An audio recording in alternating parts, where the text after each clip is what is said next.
Shalom à chacun et chacune. Soyez les bienvenus ici sur Rhema Fellowship TV, le réseau de la gloire de Dieu.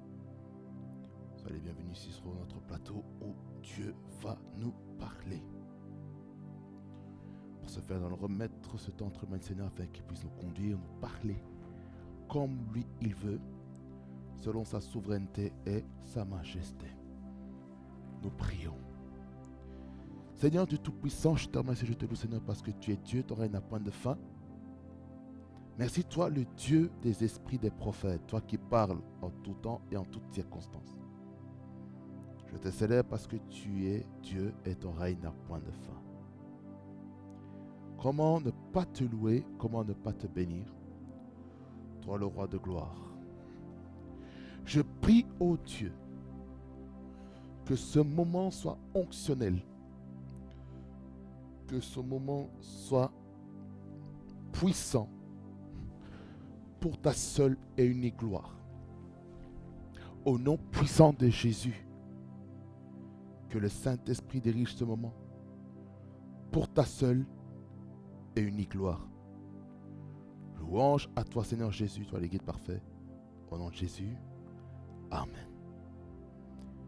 Bien-aimés Seigneur, nous allons partager comme thème, toujours avec la relation de Paul et Timothée, ça c'est le deuxième volume, j'aimerais parler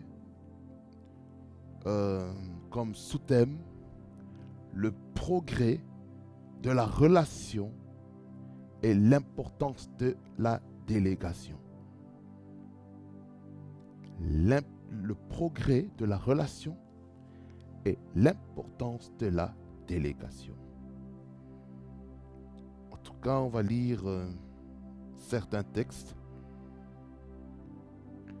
par rapport à cela. J'ai beaucoup de textes. Et on va commencer par Romains. Romains chapitre 16, verset 21. Vous allez comprendre là où est-ce que je veux aller. Romains 16, verset 21, il dit: Timothée, mon compagnon d'œuvre, vous salue, ainsi que Lucius, Jason et Sosipater, mes parents. 2 Corinthiens, chapitre 1er, versets 1er et 2. Il dit: Paul, apôtre de Jésus-Christ, par la volonté de Dieu, et le frère Timothée à l'église de Dieu qui est à Corinthe, et à tous les saints qui sont dans toute l'Achaïe. Que la grâce et la paix vous soient données de la part de Dieu, notre Père, et du Seigneur Jésus. Philippiens 1er, versets 1er et 2. Paul et Timothée, serviteurs de Jésus-Christ, à tous les saints en Jésus-Christ qui sont à Philippe, aux évêques et aux diacres, que la grâce et la paix vous soient données de la part de Dieu notre Père et du Seigneur Jésus. Colossiens 1er, versets 1er et 2, il dit: Paul, apôtre de Jésus-Christ par la volonté de Dieu, et le frère Timothée, aux saints et fidèles frères en Christ qui sont à Colosse, que la grâce et la paix vous soient données de la part de Dieu notre Père. 1 Thessaloniciens 1er, verset 1er. Paul, Sylvain et Timothée à l'église des Thessaloniciens, qui est en Dieu le Père et en Jésus-Christ le Seigneur. Que la grâce et la paix vous soient données. 2 Thessaloniciens, chapitre 1er, verset 1er à 2. Il dit: Paul, Sylvain et Timothée à l'église des Thessaloniciens, qui est en Dieu notre Père et en Jésus-Christ le Seigneur. Que la grâce et la paix vous soient données de la part de Dieu notre Père et du Seigneur Jésus-Christ. 1 Timothée 1er, versets 1er et 2. Paul, apôtre de Jésus-Christ, par ordre de Dieu, notre Sauveur, et de Jésus-Christ, notre espérance, à Timothée, mon enfant légitime en la foi. Que la grâce, la miséricorde et la paix te soient données de la part de Dieu le Père et de Jésus-Christ notre Seigneur. De Timothée, chapitre 1er, le verset 1er et 2.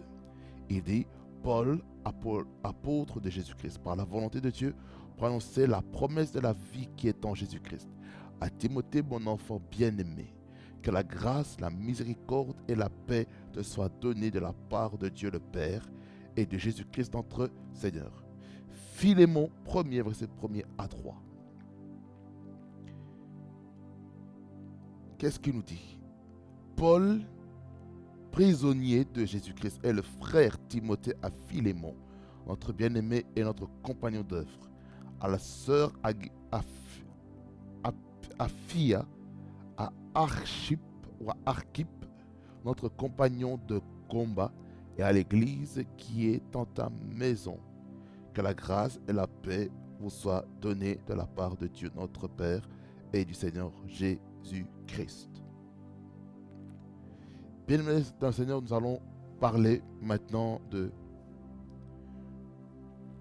du progrès de la relation qu'il y avait entre Paul et Timothée. Et puis on va aller dans le point de l'importance de la délégation. Il faut comprendre ceci. Dans le volume précédent, dans lequel j'étais en train de vous parler de la rencontre et la mission selon Actes chapitre 16, verset 1er à 5, on va relire pour mieux comprendre un petit peu le contexte dans lequel nous sommes. Il dit, il se rendit ensuite à Derbe et à Lystre, et voici, il y avait là un disciple nommé Timothée, fils d'une femme juive fidèle et d'un père grec. Les frères de Lystre et d'Icône rendaient de lui un bon témoignage.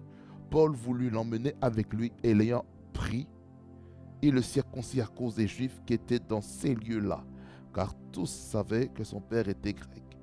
En passant par là, par les villes, il recommandait aux frères d'observer les décisions des apôtres et des anciens de Jérusalem.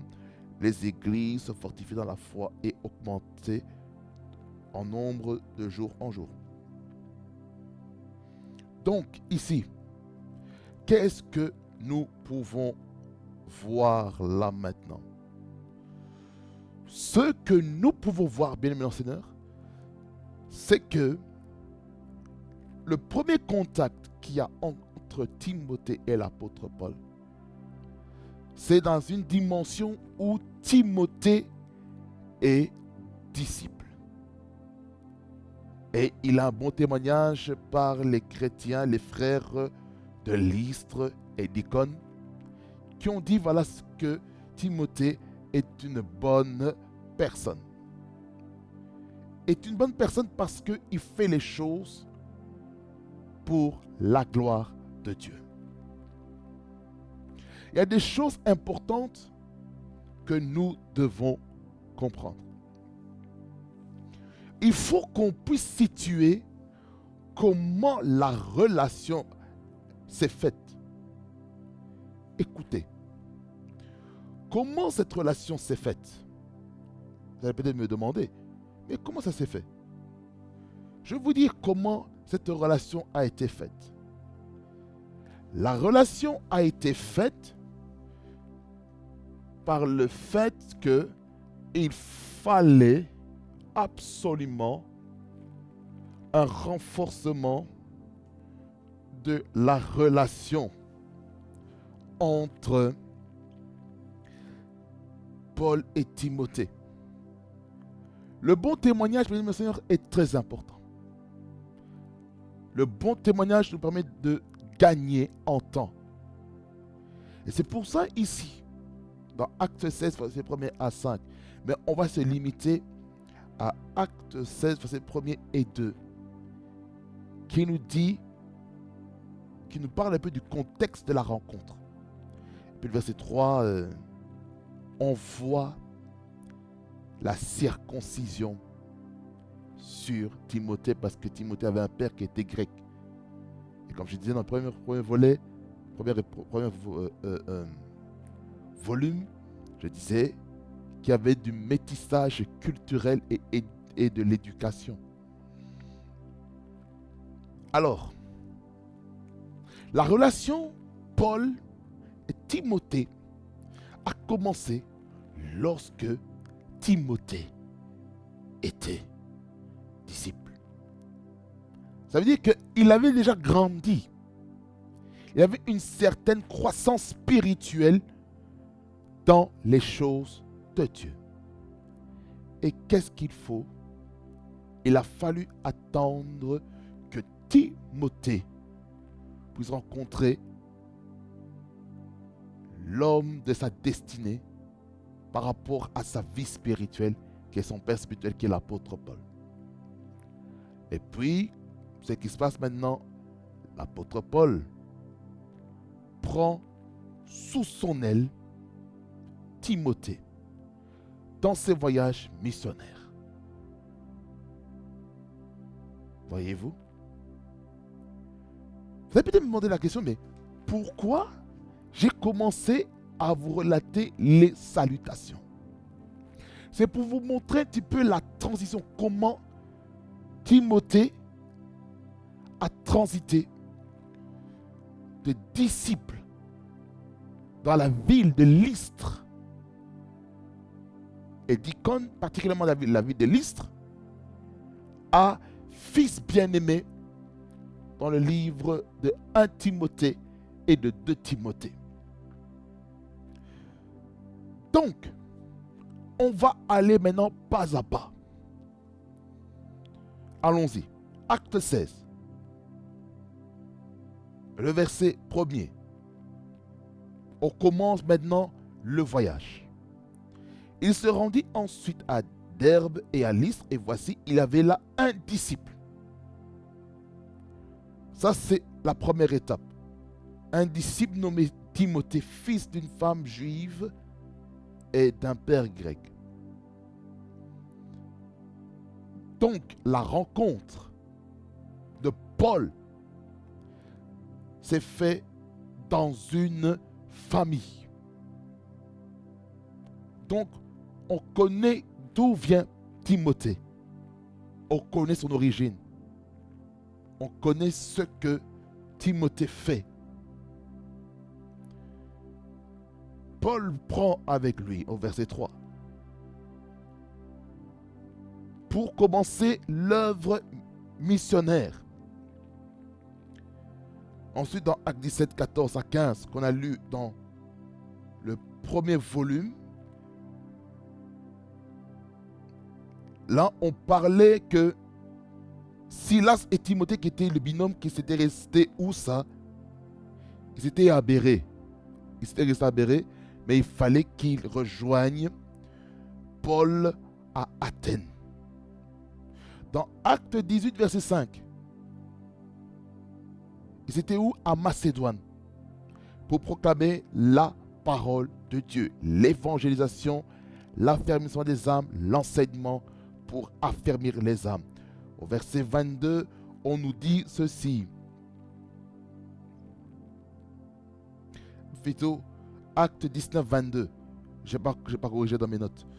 Il dit, il envoya en Macédoine 2 de ses aides, Timothée et Eraste, et il resta lui-même quelques temps encore en Asie. Encore le côté missionnaire. C'est-à-dire que le disciple, il n'a pas de mot pour lui-même. Donc il doit accomplir la mission que le maître lui a donné de faire. Ensuite, Acte 20, verset 4.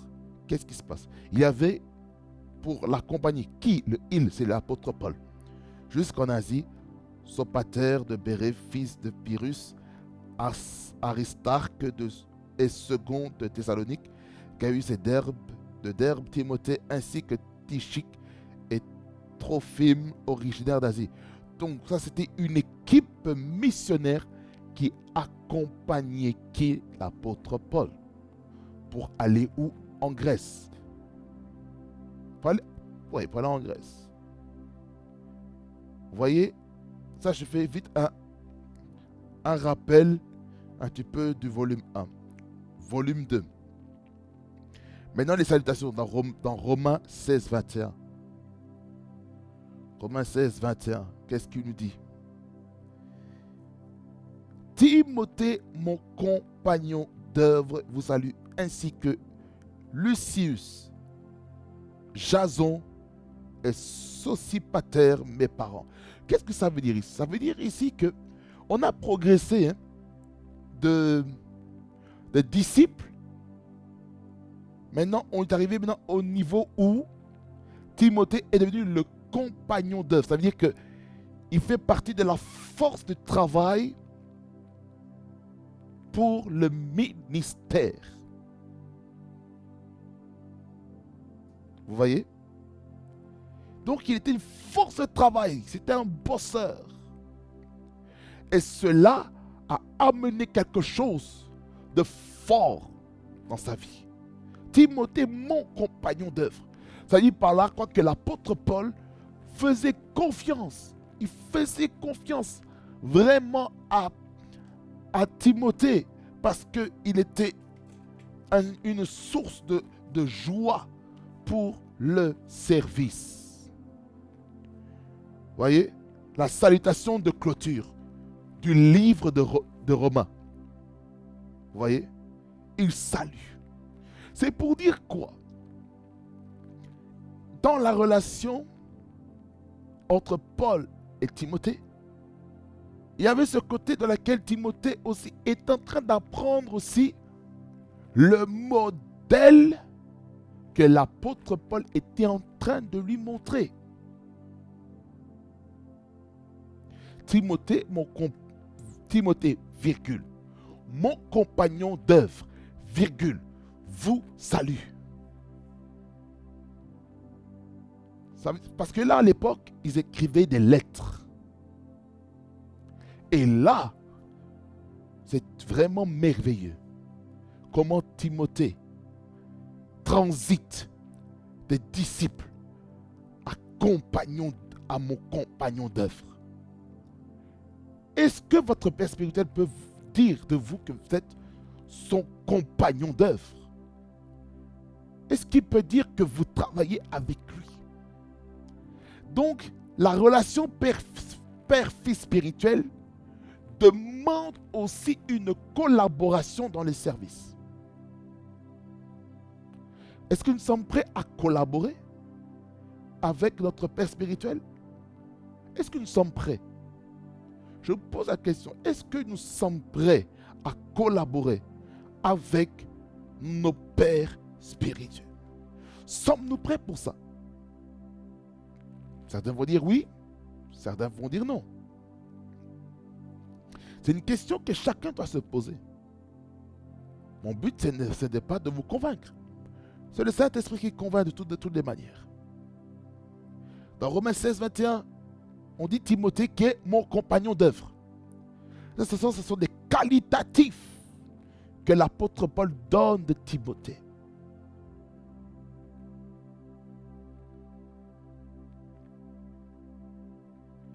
Qu'est-ce qu'il dit? Qu'est-ce qu'il dit dans 2 Corinthiens 1er, verset 1er à 2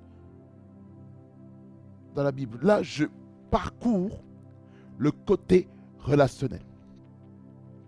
Paul, apôtre de Jésus-Christ, par la volonté de Dieu. Là, on parle de sa position, du ministère que l'apôtre Paul est dans sa lettre. Donc, Paul, c'est son prénom. Virgule. Apôtre de Jésus-Christ par la volonté de Dieu. Ça veut dire que le ministère apostolique de l'apôtre Paul ne dépend pas de l'apôtre Paul, mais ça dépend de la volonté de Dieu. Est le frère Timothée. Ici, il dit que Timothée est son frère. C'est pour dire que dans la relation père-fils spirituelle, devant Jésus, il faut qu'on reconnaisse que avant de devenir homme de Dieu, avant de devenir père, nous sommes premièrement des frères en Christ. Mais Dieu a fait des dons de ministère afin de nous montrer le droit chemin. Paul, apôtre de Jésus-Christ par la volonté de Dieu, est le frère Timothée. Malgré que Timothée a commencé de l'étape de disciple, ensuite mon compagnon d'œuvre, là ici il dit mon frère, le frère Timothée.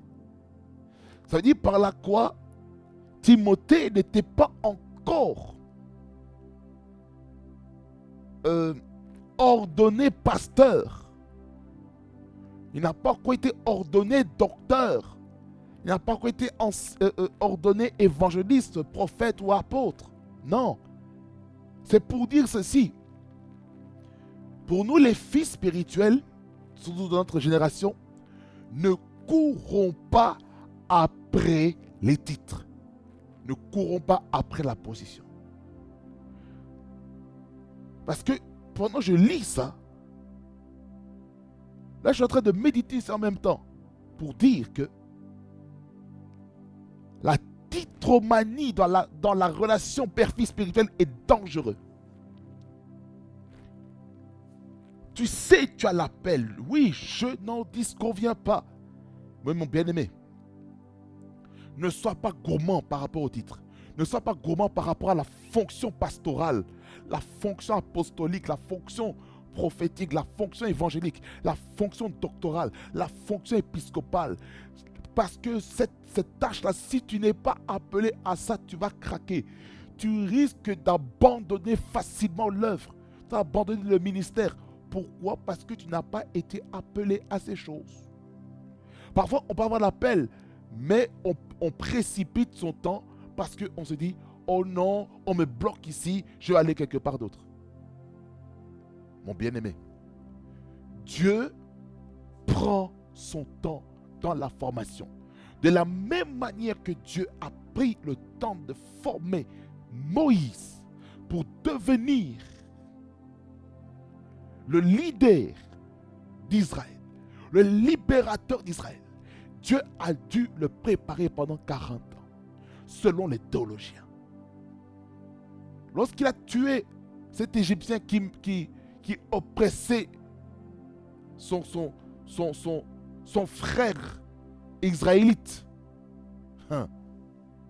il avait environ 40 ans. Et il a fui. Et Dieu a dû le préparer 40 ans. Parce que Dieu, il doit travailler nos cœurs.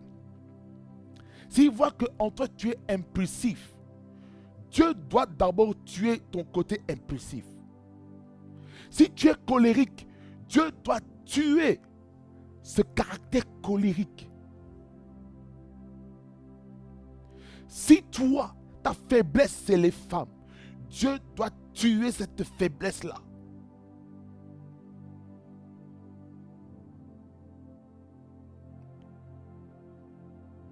Dieu travaille nos caractères en tout temps.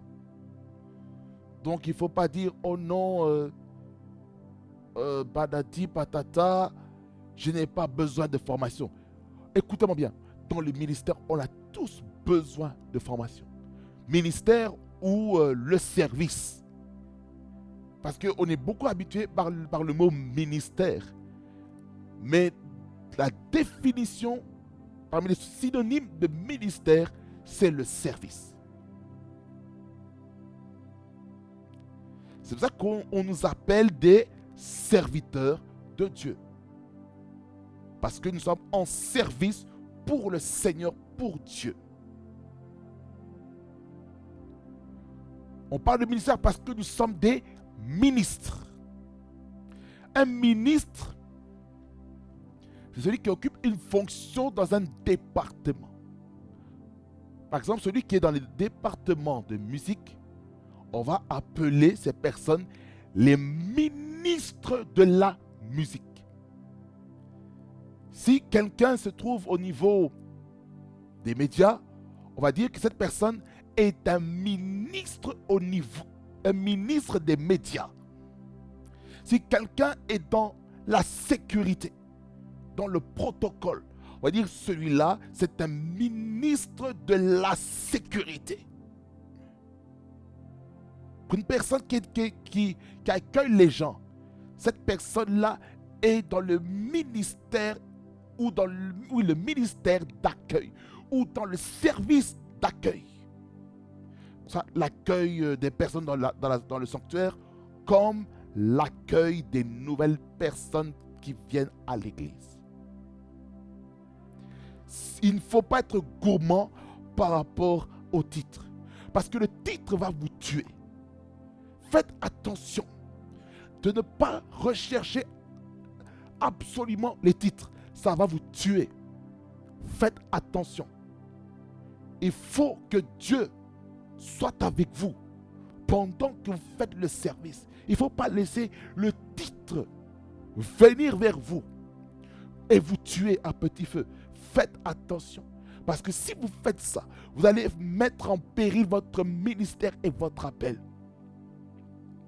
Voilà pourquoi j'aimerais dire ceci à quelqu'un, d'être toujours un enfant de Dieu qui aime être humble. Il faut aimer l'humilité.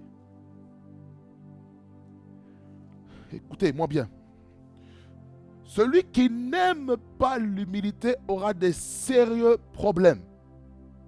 Je peux vous le garantir.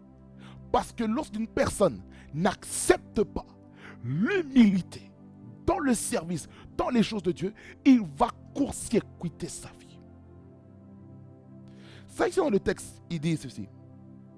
Paul, apôtre de Jésus, par la volonté de Dieu, et le frère Timothée. Donc, ça ne pose aucun problème pour Timothée, fils spirituel, qu'on appelle frère. Il y a des gens, lorsqu'on les appelle maintenant diacres ou anciens, même si on les appelle maintenant frères, ça va poser un problème. C'est important. Lorsqu'on est frère, ça ne nous tue pas. Et puis là, verset 2 dit que la grâce et la paix vous soient données de la part de Dieu, notre Père et du Seigneur Jésus-Christ. C'est important de comprendre cette réalité. Quelqu'un dit Amen. Ensuite, dans Philippiens 1er, verset 1er et 2, qu'est-ce qu'il nous dit encore dans la relation? Paul et Timothée, serviteurs de Jésus-Christ, à tous les saints en Jésus-Christ qui sont à Philippe, aux évêques et aux diacres, que la grâce et la paix vous soient données de la part de Dieu, notre Père, et du Seigneur Jésus-Christ. Qu'est-ce qu'on voit ici? Voyez le progrès. Disciple, mon compagnon d'œuvre. Après mon compagnon d'œuvre, qu'est-ce qu'il est marqué dans 2 Corinthiens 1er, verset 1er? Et le frère Timothée. Maintenant dans Philippiens 1er, verset 1er, il dit Paul et Timothée, serviteurs de Jésus-Christ. Voyez, c'est comme si Timothée est en train d'arriver au même niveau que son père spirituel. C'est-à-dire qu'il a commencé à grandir en stature, en comprenant les choses du ministère. Vous comprenez? Paul et Timothée, virgule, serviteurs de Jésus-Christ, virgule, à tous les saints en Jésus-Christ qui sont à Philippe, virgule. Et là, on parle maintenant aux leaders spirituels qui sont dans la ville de Philippe, aux évêques et aux diacres. Ça veut dire que Paul et Timothée sont en train de travailler ensemble. Ils travaillent ensemble. Ils travaillent ensemble. C'est-à-dire qu'il n'y a pas de compétition. On ne fait pas le ministère, écoutez-moi bien, on ne fait pas le ministère par compétition. On n'a pas une relation père-fils spirituelle par compétition. On a une relation père-fils spirituelle parce qu'on se complète. C'est très important. Dans Colossiens 1er, verset 1er et 2, qu'est-ce qu'il dit? Paul, apôtre de Jésus-Christ par la volonté de Dieu, et le frère Timothée. Voyez? Disciple, mon compagnon d'œuvre. Ensuite, le frère Timothée. Ensuite, dans Philippiens, Paul et Timothée, serviteurs de Dieu. Et ici, on revoit encore le frère Timothée. Malgré qu'il est serviteur de Dieu, ici je vois le frère Timothée. C'est pour dire, même si on t'appelle frère, accepte. Peu importe ta position, que tu sois responsable de ministère, même si on t'appelle frère ou sœur, accepte. Tu n'es pas encore pasteur, accepte encore. Reste humble par rapport à ça. 1 Thessaloniciens, je mets le premier verset premier. Qu'est-ce qu'il dit? Il dit, Paul, Sylvain et Timothée à l'église des Thessaloniciens qui est en Dieu le Père et en Christ, en Jésus-Christ le Seigneur, que la grâce et la paix vous soient données. Ici, on voit un trio qui travaille auprès de l'église de Thessaloniciens. Paul, Sylvain et Timothée. Ils écrivent ça ensemble. Ils ont des idées, ils écrivent la lettre et ils envoient. Ensuite, 2 Thessaloniciens, premier verset premier et le verset premier. C'est pareil que dans 1 Thessaloniciens chapitre 1er verset 1er. C'est le même trio. C'est la même chose. Ensuite, 1 Timothée verset 1er et 2. Là, ça change. Le langage a changé. Le langage a changé ici. Parce que là, maintenant, c'est l'épître pastorale.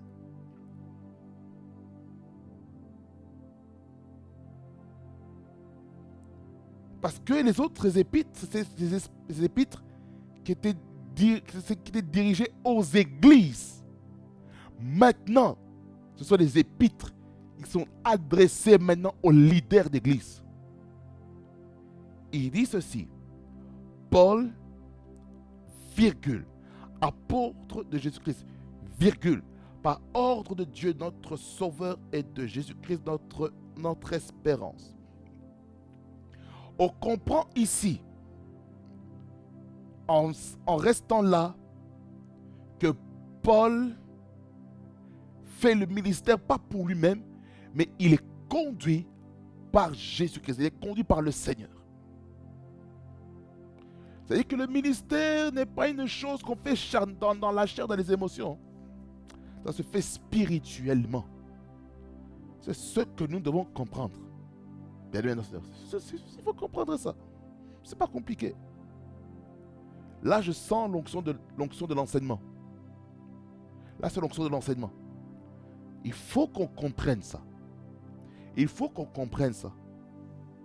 Il faut qu'on comprenne cette réalité.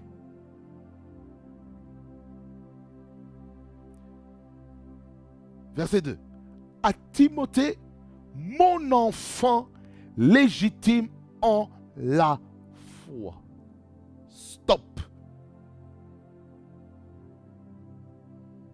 Voyez comment on a progressé.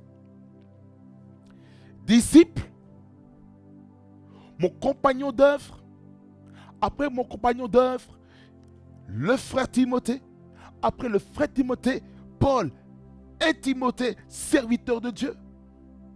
Après, qu'est-ce qui se passe? Dans Colossiens, on voit quoi? Surtout dans Philippiens, Paul, et on voit Timothée, on dit le frère Timothée. Dans 1 Thessaloniciens, 2 Thessaloniciens, le chapitre 1, le verset 1er de ces deux livres, on voit Paul, Sylvain et Timothée.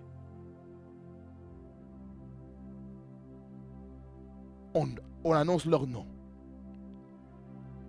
Dans 1 Timothée 1er, verset 1er et 2, on voit maintenant l'apôtre Paul qui dit que Timothée est son enfant légitime. En d'autres termes, Timothée est le fils spirituel de Paul. Pourquoi?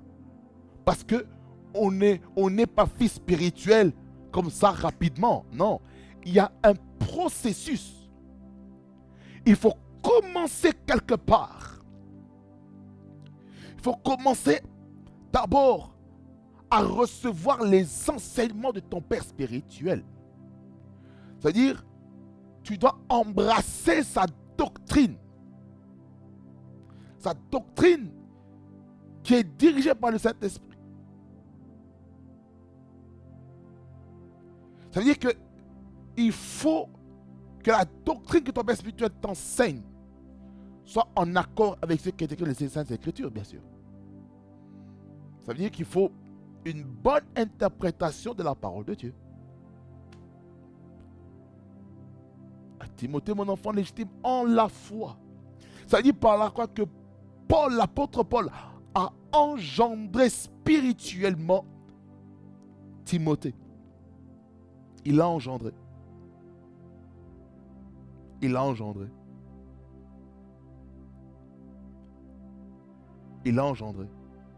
Et au verset 3, il dit, je te rappelle l'exhortation que je t'adressais à mon départ pour la Macédoine, lorsque je t'engageais à rester à Éphèse, afin de recommander à certaines personnes de ne pas enseigner d'autres doctrines, de ne pas s'attacher à des fables et à des généalogies sans fin, qui produisent des discussions plutôt qu'elles n'avancent l'œuvre de Dieu dans la foi. Et puis là, on voit ici que l'apôtre Paul est en train de donner des orientations sur comment il doit diriger l'église d'Éphèse.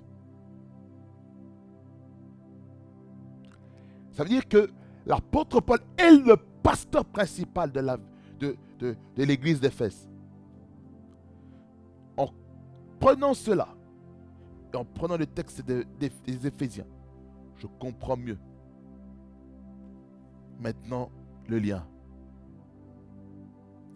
Et cette salutation, elle est pareille dans 2 Timothée chapitre 1er, verset 1er à 3, verset 1er de Timothée 1er, verset 1er à 2.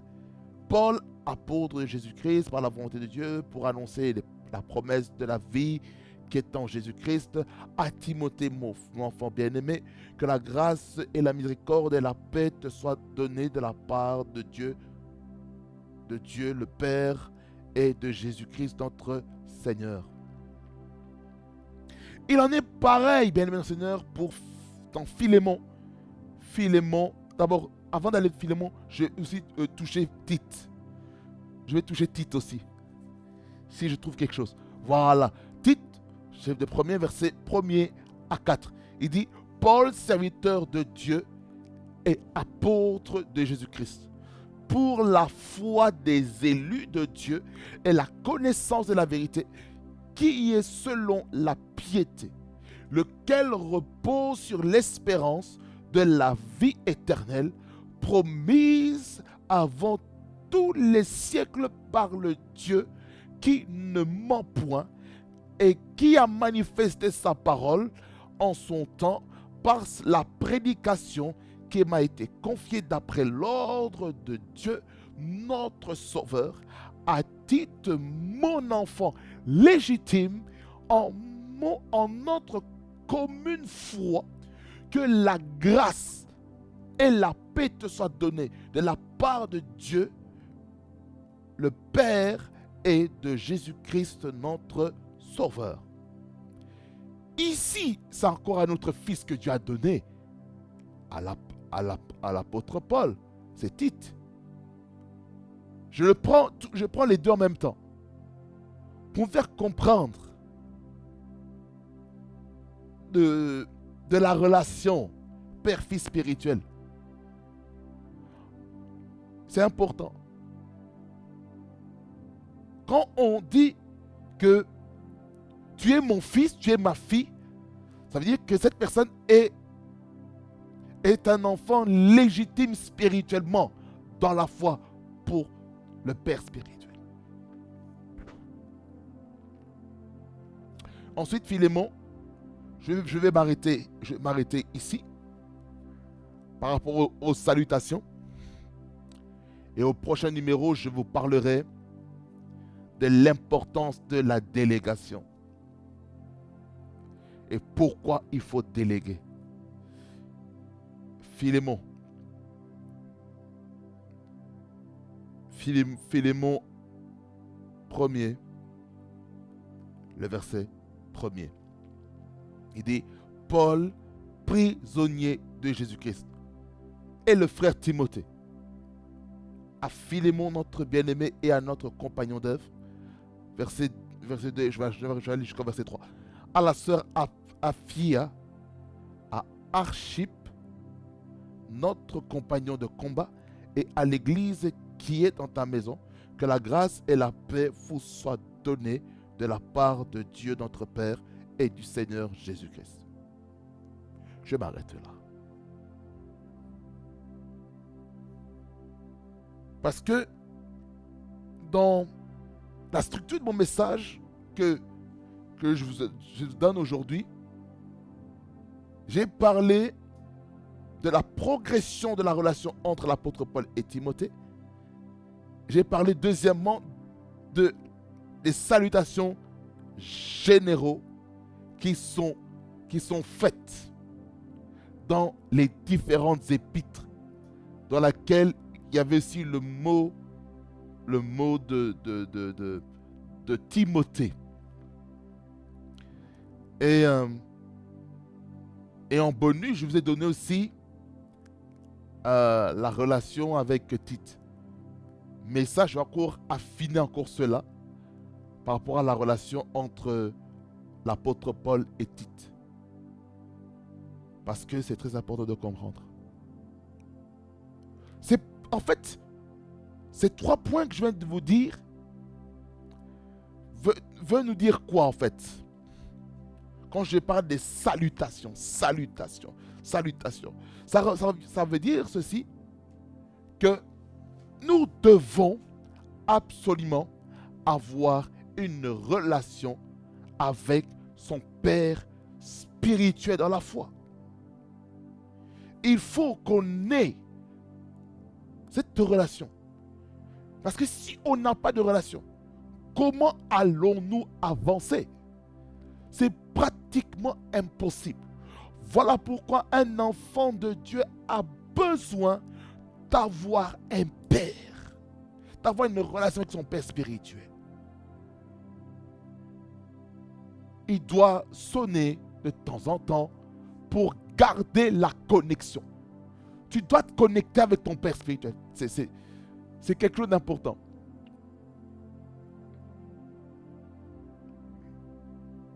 And when the glory comes, there be no words to say. Oh. Écoutez, lorsque on a la relation saine avec son père spirituel, je peux vous garantir, votre vie ne sera plus jamais la même. Bien-aimé dans le Seigneur, ces salutations met de l'emphase sur une chose, la relation. Entretenir sa relation avec son père spirituel est très important pour les fils. Et il en est pareil aussi pour les pères. entretenons la relation avec nos pères spirituels. On a un seul père spirituel, sachez-le. On n'a pas plusieurs pères spirituels, c'est impossible. Tu n'as qu'un seul père. Tu peux avoir plusieurs maîtres, comme dit les Saintes Écritures. Mais on n'a qu'un seul père. Un seul père. Un seul père. Un seul père. Pas plusieurs pères. Un seul père. Quelqu'un dit Amen. Alors, vous allez peut-être me demander la question, mais comment faire pour entretenir la relation avec mon père spirituel? Comment je dois faire? J'ai une question à vous poser. Est-ce que vous avez le numéro de votre pasteur? Est-ce que vous avez le numéro de votre père spirituel? Est-ce que vous le contactez? Est-ce que vous demandez la prière de sa part? C'est la question que je vous pose. Est-ce que votre relation avec votre père spirituel est au beau fixe? Je pose cette question parce que c'est très important qu'on se pose cette question. Il faut qu'on se dise, mais est-ce que j'ai une relation profonde avec mon père? Est-ce que j'ai une bonne relation avec mon père? Posons-nous des questions. Est-ce que j'ai une bonne relation avec mon père spirituel?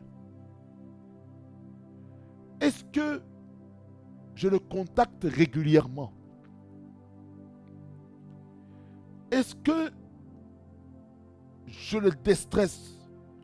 Est-ce que j'enlève le fardeau qu'il porte sur lui? Est-ce que je suis corrigible? Est-ce que je suis corrigible de la part de mon père spirituel? Chacun doit se poser la question. J'ai parlé de salutations. Ça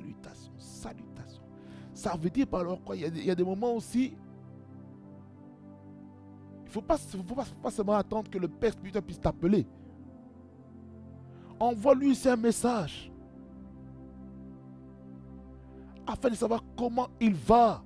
Comment il se porte dans sa santé. Et lorsqu'on connaît comment son père spirituel va, et puis tu peux demander à ton père spirituel, qu'est-ce que tu peux faire pour lui? Là où est-ce que tu es dans ta ville, dans ton pays, qu'est-ce que tu dois faire? Ça veut dire par là quoi? Il faut avoir ce cœur disposé, disponible à servir son père spirituel. J'insiste sur la relation. La disponibilité de servir son père spirituel. C'est vraiment critique ce que j'aurais à dire ici. Et c'est comme ça qu'on va affermir notre relation avec notre père spirituel.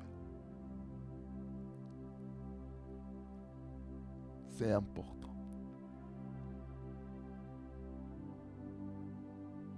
C'est important. Peut-être tu as quitté ton père spirituel. Mon bien-aimé, il faut te réconcilier avec ton père spirituel.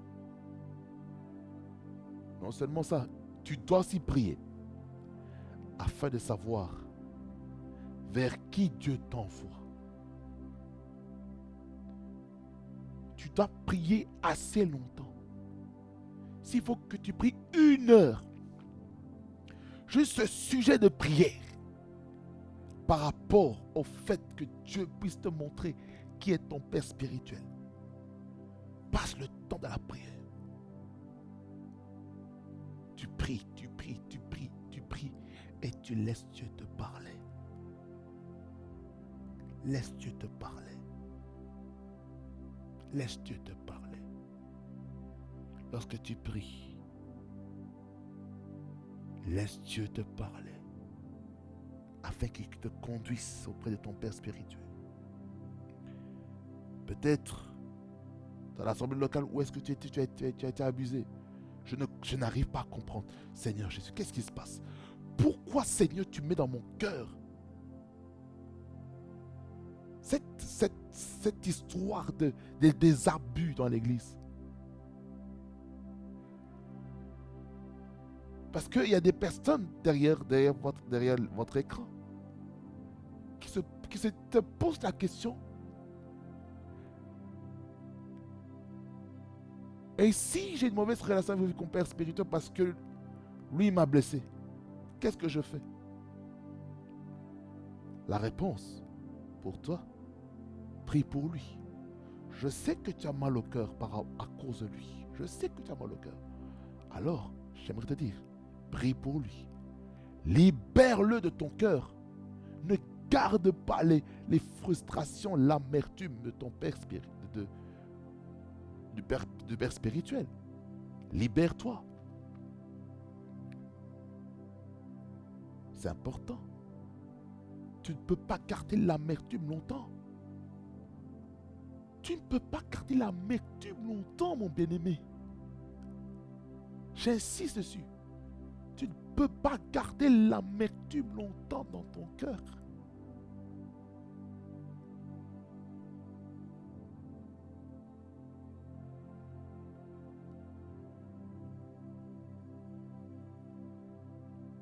C'est pour ça que j'ai dit ceci.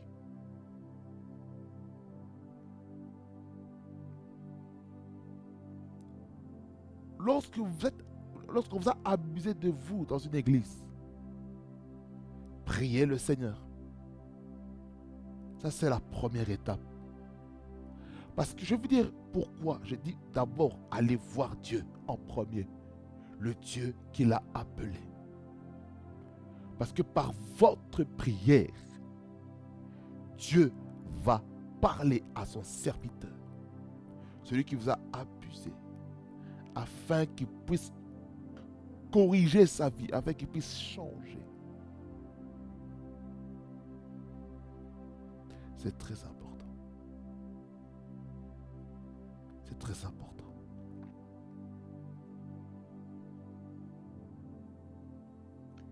En tout cas, ce qu'il y a dans mon cœur maintenant,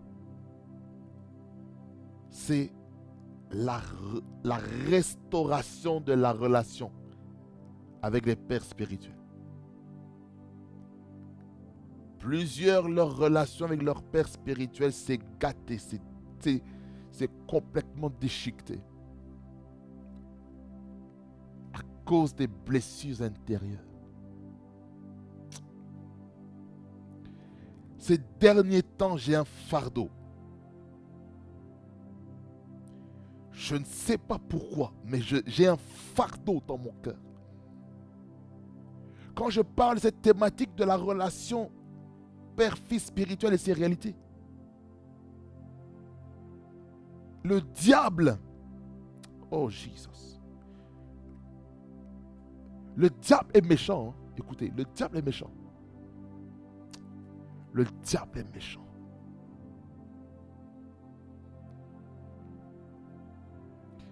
Le diable fait tout pour détruire la relation avec les pères spirituels. Il fait tout. Le diable va mettre des pensées en toi en disant, oh non, tu n'as pas besoin de ton pasteur pour vivre. Tu n'as pas besoin de ton pasteur pour conduire ta vie, pour diriger ton existence. Oh non, tu n'as pas besoin de ton pasteur pour la couverture spirituelle. Oh non, tu n'as pas besoin de lui pour avancer.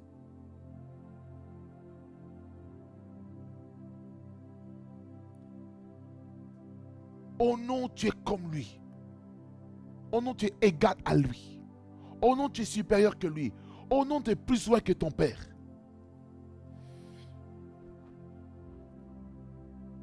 Le diable peut amener des mensonges sur ta vie.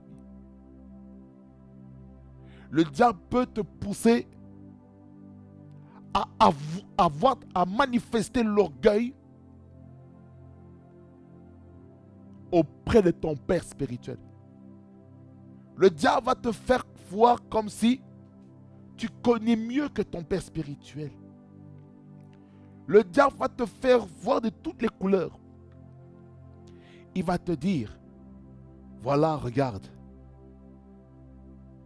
lui, il ne connaît pas telle chose. Mon bien-aimé, toi qui es fils spirituel, tu dois enseigner ce que ton père spirituel t'enseigne. Comment tu peux enseigner des choses à tes fils spirituels, étant toi-même fils spirituel de ton père, les choses qui sont en dehors de ce qu'il t'a enseigné? L'enseignement du père spirituel peut venir de différentes manières. L'enseignement peut venir par les conseils, par la sagesse, par la correction, par les réprimandes, par la suspension qui peut venir. On te suspend, tu t'assis, tu ne fais rien, tu restes là, suspendu pendant 3 mois, 6 mois. Et pendant qu'on te suspend, écoute-moi bien, ne pars pas le dire à ta famille biologique. Ne pars pas dire ça à tes amis. Non, non, non, non. Ne fais pas ça. C'est une grosse erreur. Parce que l'esprit de ton père spirituel marche avec toi. Et cet esprit-là voit tout. Et cet esprit-là va rapporter tout ce que tu as fait dans le cœur de son serviteur, ton père spirituel. Il le sera. Il le saura parce que les yeux de l'Éternel parcourent toute la terre. Les yeux de l'Éternel voient tout.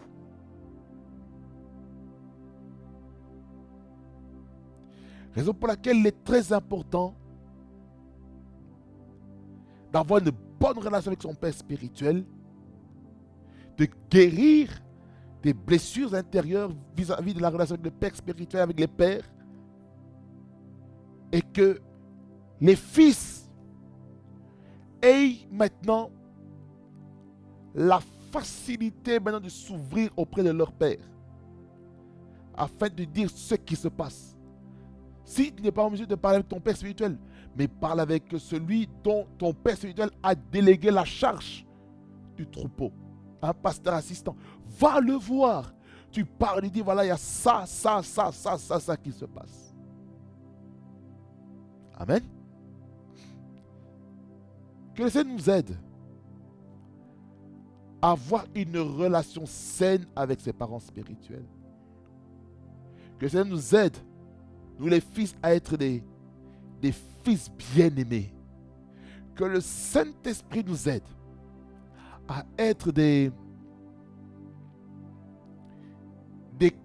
compagnons de service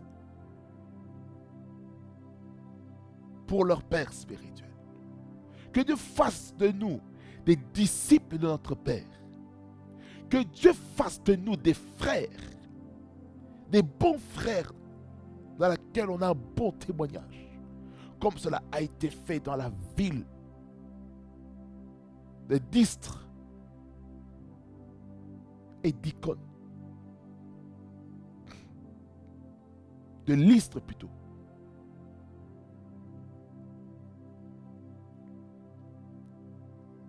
Que le Seigneur nous aide à être des chrétiens qui vont faire les choses comme Dieu veut, afin que la relation avec son Père spirituel soit guérie et assainie. Amen. Que le Seigneur vous bénisse abondamment, fasse beaucoup du bien. Et on se voit pour le 3e volume. Le 3e volume par rapport à la relation de Paul et Timothée. Parce que je me rends compte que c'est énorme, cette thématique. Parce qu'au premier volume, je vais parler de quoi? La rencontre et le voyage missionnaire.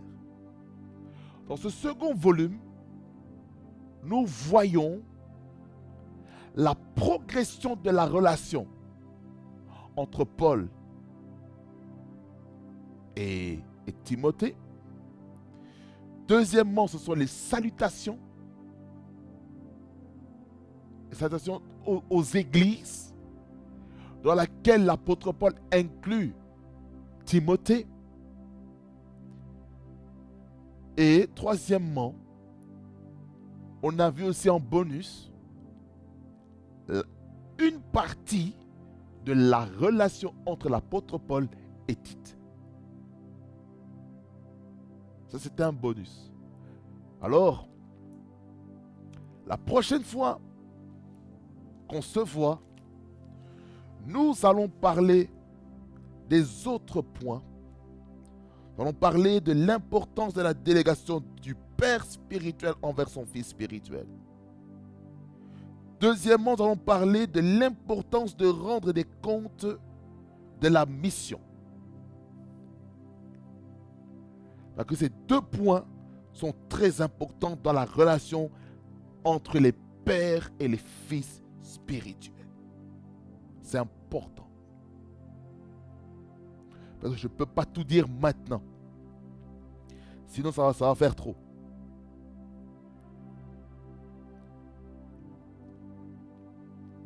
Et par rapport à la délégation, j'essaierai aussi d'expliquer aussi les raisons pour lesquelles l'accès dans certains territoires nous sont refusés. Je vais vous expliquer pourquoi. Donc ça, ce sont les trois choses qu'on va voir. L'importance de la délégation du Père spirituel envers son Fils spirituel, l'importance de rendre des comptes de la mission et les causes pour lesquelles nous n'avons pas accès à certains territoires. Que le Seigneur vous bénisse abondamment et fasse beaucoup de bien. Et ce fut un plaisir de me trouver devant vous pour la gloire du Seigneur Jésus.